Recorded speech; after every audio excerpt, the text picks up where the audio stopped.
Mike. I don't know who you are. I don't know where you are. But you may want to start changing your ways. All right, let's get in this. We got a new Noah Samsen video chat called how to girl boss a genocide. Hey, listen, the H3 podcast, they're up to no good once again. They're doing more of that stuff that we've seen. Hila Klein, co-host of the H3 podcast, wife to friend of the show, Ethan Klein. It's not a threat. I'm going to sue you. She's posted on Instagram stories praising the IDF. Yep. Hila Klein, to her 775,000 followers, reposted an image from an Israeli propaganda account that shows a female Israeli Air Force pilot. Hila adds the caption, "Female pilot who participated in the attack in Iran. Israeli women are heroes." This post is, for a variety of reasons, absolutely batshit insane. Israel, as many of you surely know, is committing a genocide of the Palestinian people in Gaza. There's no real debate on what's happening there. It's a genocide. The United Nations, Amnesty International, Human Rights Watch, Israeli human rights groups like B'Tselem, 15 out of 17 of the judges at the International Court of Justice, they ruled that Israel is committing a plausible case of genocide. That was over a year and a half ago, and Israel has only escalated its mass killing, starvation, and destruction. There's lots of ways that this is facilitated, violent mass slaughter, deliberate civilian targeting. Israel's killed tens, probably hundreds of thousands of Palestinian people, including tens of thousands of children. It consists of the use of starvation as a weapon of war. Gaza is a concentration camp with Israel controlling everything that comes in and out. And they are currently using that control to completely block any humanitarian aid from entering the strip. Starvation and disease are widespread. Children, babies, starving to death. They're also not letting medical supplies, things like medication and anesthesia. So thousands of children are undergoing amputations with no anesthetic. Now, one of the primary tools of this genocidal arsenal is Israel's Air Force. The aerial bombings are what have made Gaza look like this. All of the schools, hospitals, mosques, water treatment plants, everything meant to provide the basic necessities for life in Gaza, including housing itself. Over 90% of the residential buildings have been completely destroyed. That's the Air Force. That's Hila's heroes. Now, admittedly, the pilot in this image wasn't killing civilians in Gaza, at least not on this particular mission. She was killing or participating in the killing of civilians in Iran. Israel recently started a war with Iran in an unprovoked act of aggression on false pretenses that Iran was on the verge of developing nuclear weapons. This is a claim that's been made by Israel and many Western countries for decades, as we'll look at. But for now, the point is that this wasn't some cool, heroic mission that this pilot was on. It was an unjustified escalation and unprovoked act of violence against a country of 90 million people. Hila got some backlash for this post, understandably, praising the warmongering genocide army will do that. So she made a follow-up story doing what she claims is apologizing for what she said. She wrote, "I would like to apologize for my recent story reshare about the female Israeli pilot being a hero. It came off as glorifying violence, which wasn't my intention. I understand that's how it came off. I wanted to highlight the difference between women's lack of rights under the Ayatollah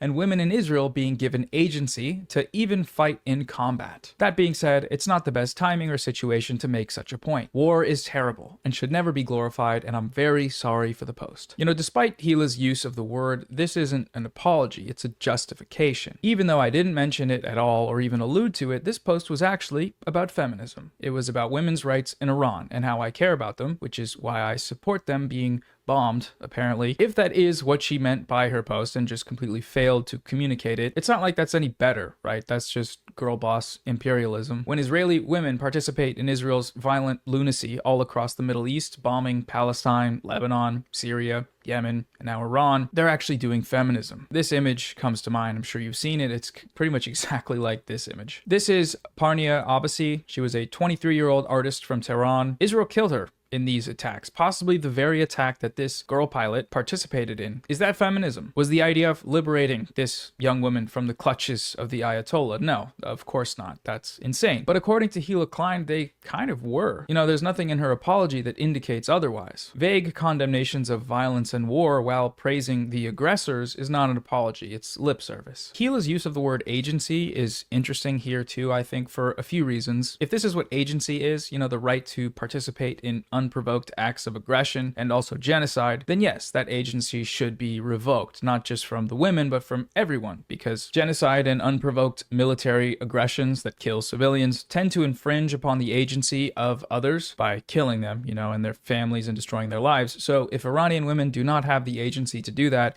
then that is a good thing, because no one should. Calling it agency is also interesting when we consider that, Hila served in the IDF. The IDF, according to her own husband, is a terrorist organization. So you think the IDF is a terror organization? I said yes. And so naturally, there has to be some excuse for her time in this service. And the excuse they use that is often repeated is that Israel has mandatory conscription. Hila was doing mandatory military service. What should she have done? Hila had no other choice. It was the law. She was just following orders. She had no agency, let's say. Now, this isn't exactly true, right? Because you can dodge service in the IDF with things like conscientious objection or medical exemption. The latter is what Ethan did or tried to do, apparently. And the former, well, nobody in Israel really does that aside from like 10 people, because most of them support the genocide. But you can do it, right? Now, Hila... I think this point is really important, is like Hila Klein is a typical Israeli. She's a typical Israeli. She supports what's going on in Gaza, right? Which is why she gets so squirrely whenever somebody calls it a genocide or even says it's a war crime, right? Because she supports it. She thinks it's justified. And the only reason she's holding back is because she lives in fucking Beverly Hills. And it's a bad look to be an open racist in America. All right? So that's it.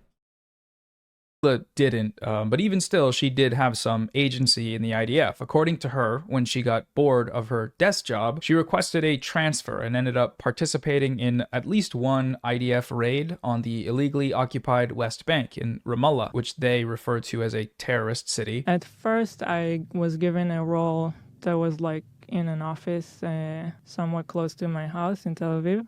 And it was super boring and I really hated it. So I tried to change my role. I somehow ended up in a better place that I liked a lot more. It was kind of like just more of an adventure, more of a different experience that I preferred than to just go to a boring job. You told me once you went on like a mission with them to like a terrorist city.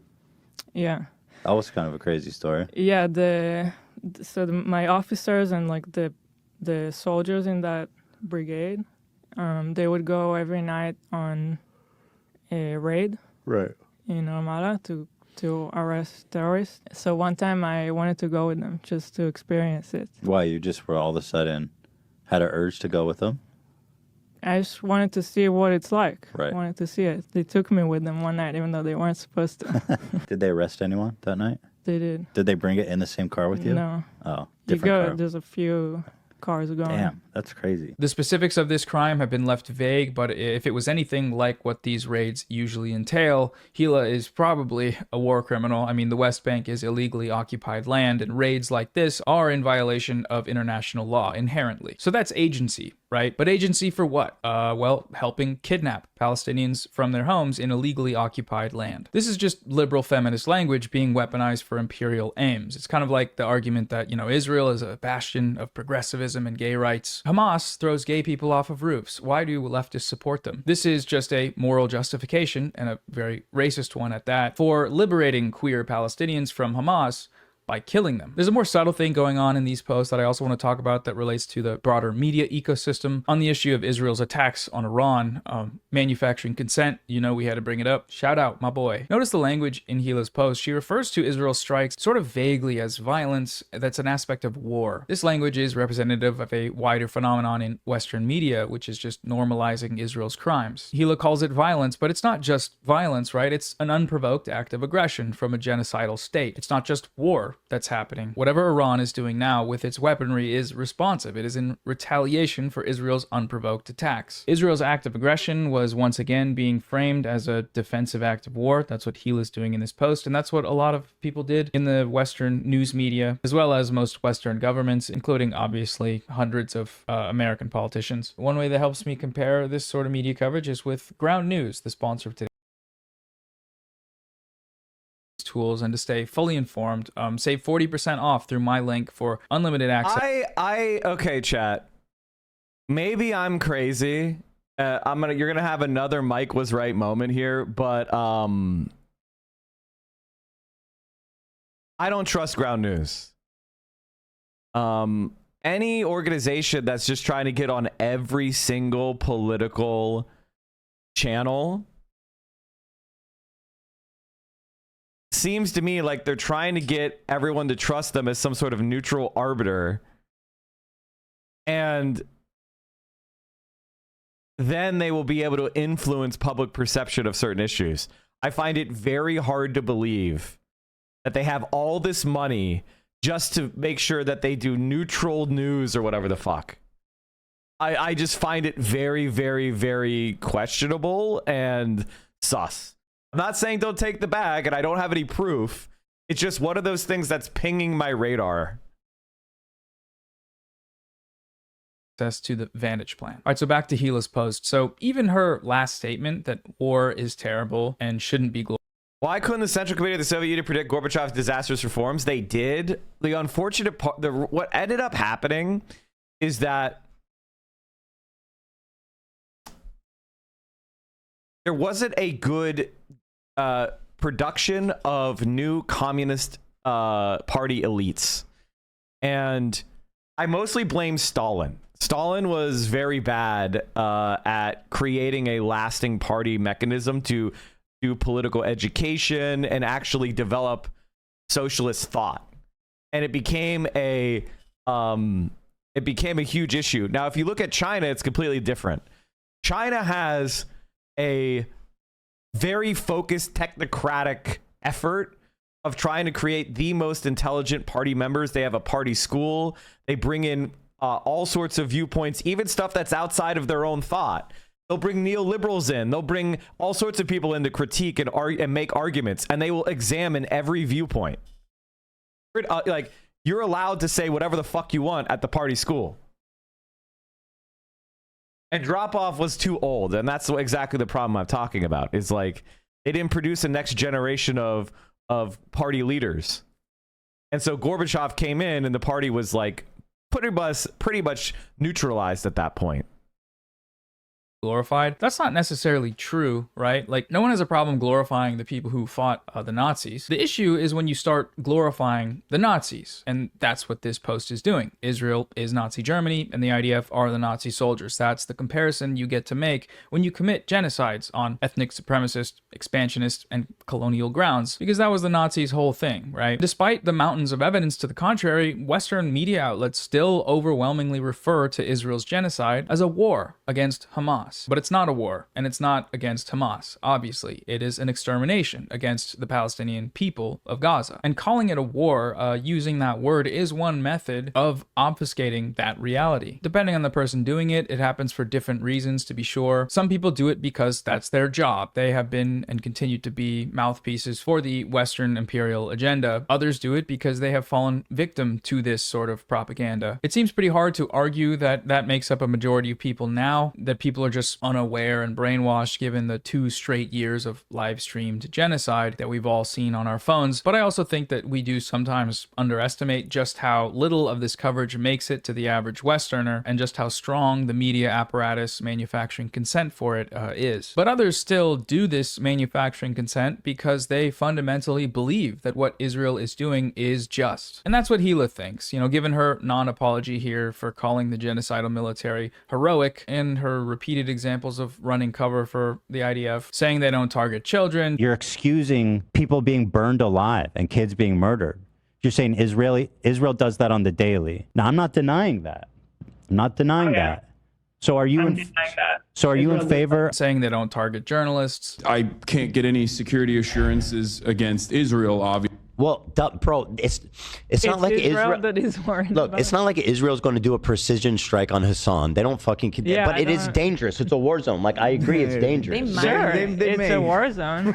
I don't think you guys understand Israel. It doesn't work like that. They're not. It's not like. But regardless, I agree. It's dangerous, right? Yeah. It's dangerous in a war zone, right? Not because Israel will like target him. Calling one of the primary architects of the genocide a good guy, and then issuing another similar non-apology for that. We'll get into that in a moment. Just the other day, Bibi fired a really good guy, the a lot of people are pissed about, and he fired him because they had a disagreement. Whatever the cause of this may be, though, the effect is the same, which is that people are being sold a moral justification for an ongoing genocide, and many of them are buying it. Israel is the aggressor. You know, in the case of these strikes especially, Hila's language falls in line with the broader Western political and media consensus. Israel's strikes are being justified as a preemptive act of self-defense against the existential threat of Iran acquiring WMDs, weapons of mass destruction. And we've heard all of this before. This was the pretext that the US government fabricated for the invasion of Iraq, in which the US military ended up killing hundreds of thousands of people. We now, for the most part, look back on the Iraq War as a mistake, for varying reasons, of course. You know, many in the US cite the loss of, American soldiers. Sometimes that's the only thing they cite, and not the hundreds of thousands of civilians, some estimates upward of 1 million. But the same attitudes and justifications that were used then are being used right now for Israel's attacks on Iran, which were undertaken, of course, with US support. Whatever you think about Israel, Iran is bad or worse. They are the fucking evil. They are the evil fucking. They're the reason for all this bullshit. If you look at the Middle East and you go, oh, it's all fucked up because of Iran, you're a fucking idiot. You're an absolute fucking idiot. The United States of America, the French, the British, the Israeli colonization. Those are the causes for the problems in the Middle East. Who drew the borders of the countries in the Middle East? Who is invading and occupying and colonizing? Who is committing ethnic cleansing? Who couped the democratically elected government of Iran, the secular democracy of Iran, under Mohammad Mossadegh, was couped by the British and the American government in something called Operation Ajax, because British Petroleum was mad that Iran wanted more control over their own oil. Mohammad Mossadegh came to America and he said, hey, the Iranian people are being stolen from by BP, and we want you to enforce the same deal with British Petroleum as you guys gave to Saudi Arabia, or the Arab American Oil Company, now Exxon. You gave them a 50-50 split. We want a 50-50 split in Iran. Can you help us get it? And they trusted the United States to help. And you know what happened? The British declared war on Iran. They blockaded them militarily, and then the United States secretly worked with Britain to coup the government, the democratically elected government, and enact a fucking dictator under the Shah, who put in a secret police that murdered everybody who was secular or left wing, who opposed and was supportive of democracy. That's why Iran is fucked up, you stupid scumbag. And you don't know anything about history. And yeah, eventually there was the Iranian Revolution. And why did the right-wing fundamentalists win in Iran? Because guess what? That was the only political space that was allowed to exist under the Shah. If you tried to organize a fucking a left-wing critique, you got murdered. But conservative clerics in the mosques, they were given space to criticize the Shah and organize politically. Because why? Because the United States saw conservative Islam as a bulwark against socialism and leftism and nationalism. You fucking scum. And of course, I mean, I don't know if Ethan Klein knows this, but everybody else who is the American government knows this. They know we've done nothing but commit nonstop crimes against Iran. Why do you think the embassy was taken over? They didn't take over the Canadian embassy. They didn't take over the French embassy. Why'd they take over the American embassy? Because the American embassy was the one propping up the Shah. The American embassy is the one who did the coup to enact the Shah. The American embassy was a spy depot. And it was an arm of the fascist dictatorship that they were living under. That's why they took it over. It wasn't like, oh no, they invaded an embassy. Oh my God. And once you understand that America committed crimes against Israel, America abused the diplomatic system for our own gain, and America was the aggressor, you realize that maybe we should stop. Maybe we should just say, hey, can we try peace? Can we try cooperation? Can we try mutual respect? And maybe people will stop hating us. Maybe people will stop trying to defeat us. If we try peace, we live thousands of miles away with 2 massive oceans as moats, with the largest navy in the world, and we produce enough oil in North America for all North Americans to consume. We don't need their oil. We are self-sufficient on oil now. We don't need to control Iran. And this is the but no, no, we need to make maximum profits. We need to exploit these people for our corporations. Like Hamas, Hezbollah, Houthis, they're all attacking under the direction of Iran. They're all being these Funded by jihadists, them. fucking Islamists, like mega, like these ultra, I don't even know how to say it, militant, super religious zealots, right? This is all coming from Iran under their direction. Iran is evil. They are terrorist jihadists. They are Islamic-style bad guys. These people would have cheered on the Iraq War, no question, just as they've run cover for Israel during the past 2 years of genocide. And in both cases, they will act as if they didn't do that, but they did. We've also been hearing the same thing about Iran for decades, both Israel and the United States. If not stopped, Iran could produce a nuclear weapon in a very short time. It could be a year, it could be within a few months. They have the wherewithal, the stored up, preserved knowledge to make a bomb very quickly if they wanted to do it. Iran is so dangerous. Weeks away from having the fissile material for an entire arsenal of nuclear bombs. They're very close. They're 6 months away from being about 90% of having the enriched uranium for an atom bomb. Iran is gearing up to produce 25 bombs, atomic bombs a year, 250 bombs in a decade. Ladies and gentlemen, time is running out. Iran will be capable of producing alone, without importing anything, nuclear bombs within 3 to 5 years. The non-apology in this second post reminds me of that time that Hila Klein non-apologized for referring to Yoav Gallant as a good guy, Yoav Gallant being Israel's former Minister of Defense and one of the primary architects of Israel's genocide. Just the other day, Bibi fired a really good guy that a lot of people are pissed about, and he fired him because they had a disagreement, and that's like so Trump coded. Well, he was like a moderating voice in the war room. Yeah. Whenever this instance gets brought up, Ethan and Hila claim that she apologized for this, but that's not true. This is what she actually said. I feel like the reason I brought it up was mainly to express the frustration with Bibi and him firing the one guy that was somewhat, attempting at moderation. It wasn't really so much to say Gallant is a good guy. I shouldn't have used that word. That was Attempt at moderation equals indicted war criminal. I think it's actually insane. Like, and this is a conversation I used to have with liberal Zionists back in the day. I used to say to liberal Zionists that the only way that Israel could survive in the long term is if they accept a binationalism. And they end the idea of a racial supremacist state. If you want to make Israel and Palestine some sort of refuge for the Jewish people as a compromise, as long as the Palestinians are willing to accept that as a part of a compromise, I don't have a problem with that. As long as the Palestinians agree to it. Because they are the people for whom you are oppressing. What their immigration policy is of the future Palestinian state is up to the residents of that state. As long as they, follow their obligations under the Refugee Convention and other international expectations. Oh my! I am not a hairline noticer, but what the fuck is going on here?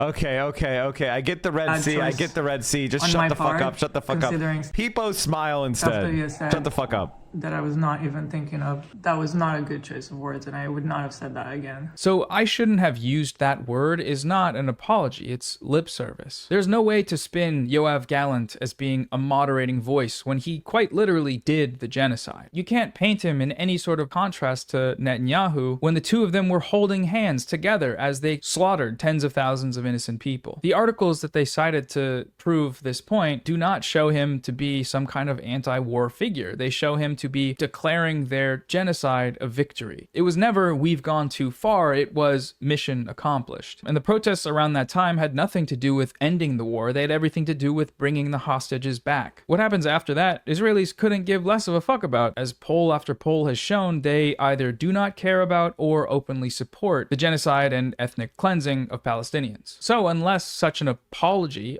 comes with, I was wrong, Yoav Gallant is not a moderating voice, he literally did the genocide, then once again, it's just lip service. There's an organization called Breaking the Silence that's IDF veterans that whistleblow and provide details about their time in service. This organization has produced some pretty harrowing stuff. I mean, obviously, you know, it's the Israeli military we're talking about. I'd rather have my house destroyed than see it in the state we're leaving it in. There were children in almost all the houses we were in. We knew it for sure because you could see children's clothes. It bothered me because they drew really sexual things, nudity, and it felt messed up to me. You get the area and clear it. We finish a place and a few days later, we're in the next place. It started with the houses that overlooked the border. In the end, the neighborhood was no longer standing. We essentially created a sterile strip where once there used to be fields, groves, all kinds of things, nothing. Sterile. I got the impression that every house we passed on our way got hit by a shell, and houses farther away too. It was methodical. There was no threat. It's called retaining tension. That is, keeping Hamas unsure about when exactly we will be going in so that they are constantly thinking that we might be about to go in. It's called softening targets, and it's done also to clear a range for advancing. What this means in practice is that shells are being fired all the time. Details like this provide quite a bit of insight, you know, into what's actually happening there. If you're someone that's been...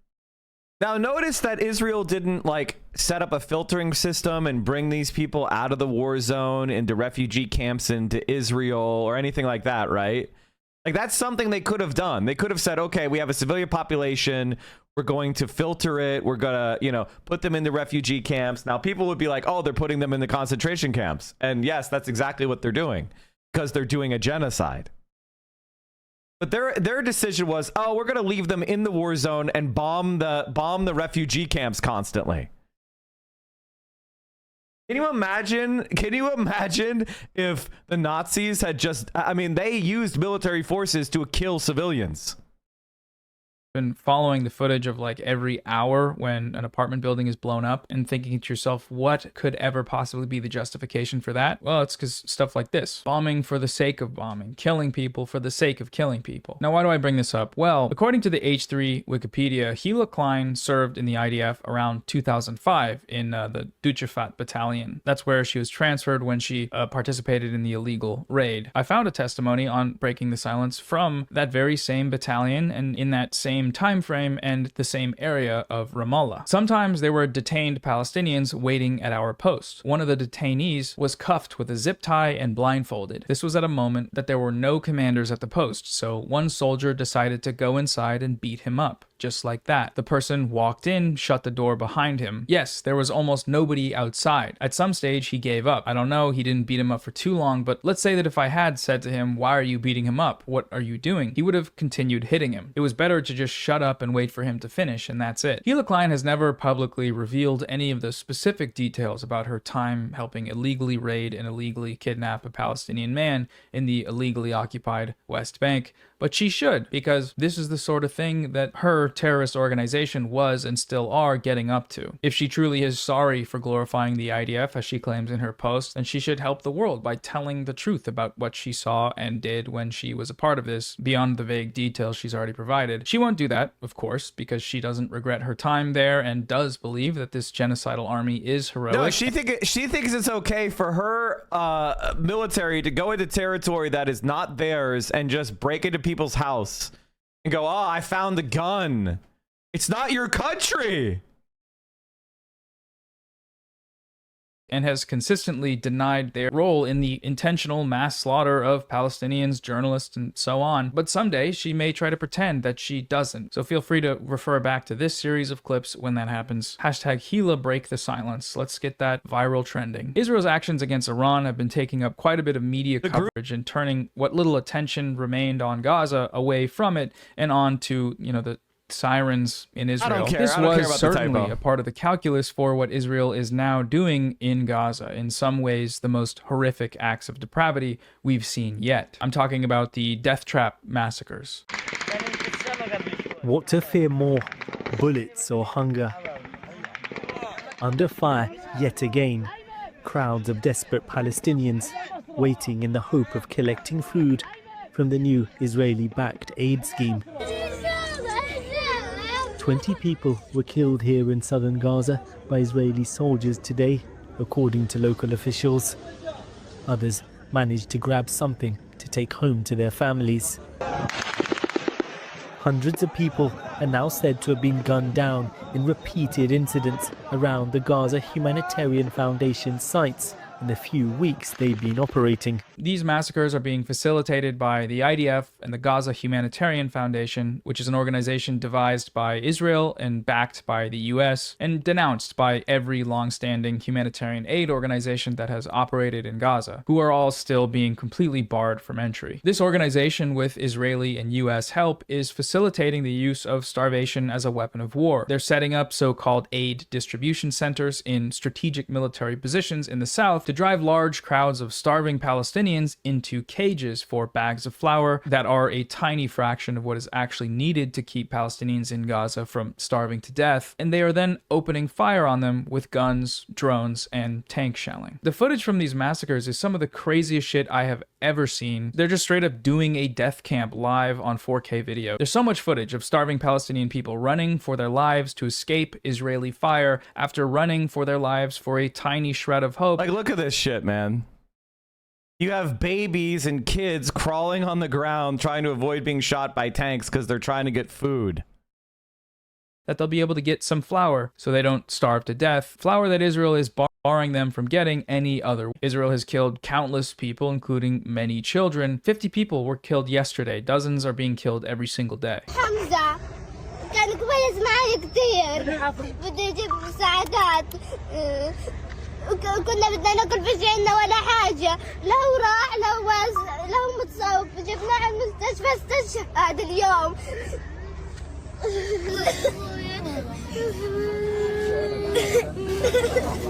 العالم لو خالي قال له يلا يا خال لهو رفع راسه اجى طلق له وارتمى على الارض. The pretext for these massacres is, you guessed it, it's Hamas, a claim which you probably also guessed is meritless. Netanyahu recently just admitted to backing the ISIS-linked criminal gangs in Gaza that have repeatedly looted aid operations under the protection of the IDF. This has been reported for well over a year now, but Netanyahu just straight up admitted to it a few weeks ago. This didn't stop Ethan Klein from quoting the organization that's facilitating these massacres to, attack a streamer that he doesn't like. Yes, he actually shared this post. It's direct propaganda from the genocidal state, and it's death trap massacre committing orchestration. Stalwart ally to the Palestinian cause, by the way. Israel's backing of these groups has been dubbed Operation Total Madness, as what we are seeing now is the final stage of Israel's final solution to the Gaza problem. Drive everyone out of Gaza and kill anyone that's left. So the reason people are making memes and jokes about World War III and not talking about this, one of the greatest crimes of our age that's being broadcast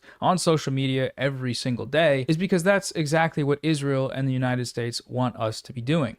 So stop. Okay, so anyways, that's it for the video today. Just a short one. Real quick, a question some of you might have right now is, why are we still talking about these people? Can we be done? And I get it, and I partially agree, but also, I didn't realize it. This podcast is like a very highly ranked in terms of viewership podcast. I think at one point it was a top 100 podcast. So when they spread propaganda like this, just openly glorifying a genocidal nation during its genocidal assault on Palestinian people in Gaza, that makes them one of the largest mouthpieces for this genocide propaganda, like on the internet. And on Instagram too, where this post came from, where they do much of this sort of propaganda and also just general run-of-the-mill Zionist whining.